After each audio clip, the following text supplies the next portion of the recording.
is a developmental coordination disorder that affects both fine and gross motor coordination skills. This disease affects both children and adults because it follows them throughout their developmental phases. We will primarily be focusing on the fundamental phase, which occurs in the ages of 2 through 7 of motor development in children.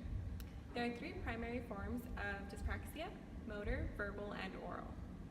In a fundamental phase, we expect children to have a greater motor control and rhythmic coordination, and eventually learn to have mechanically efficient, coordinated, and controlled movements.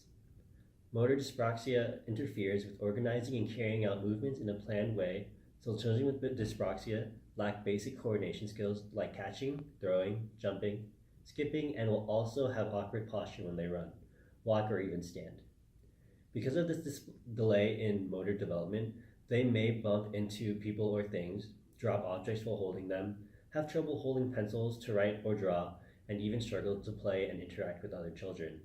Because of verbal dyspraxia, they also have trouble speaking at correct speed, volume, and pitch as well. So there are 4 common ways to treat children with dyspraxia to improve their motor skill. Occupational therapy can help children develop everyday skills that are necessary for success in both home and a school setting by teaching them skills like how to use a fork, how to use a knife, or how to write legibly.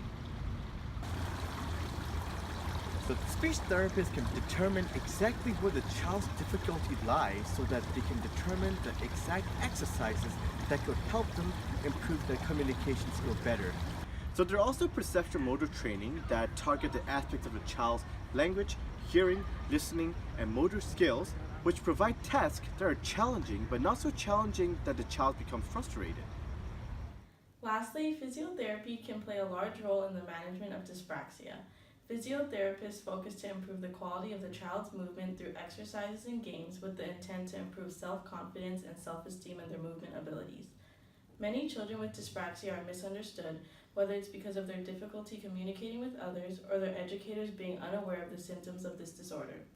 It is essential that we inform educators so that children with dyspraxia can receive the necessary accommodations and interventions to allow them to succeed.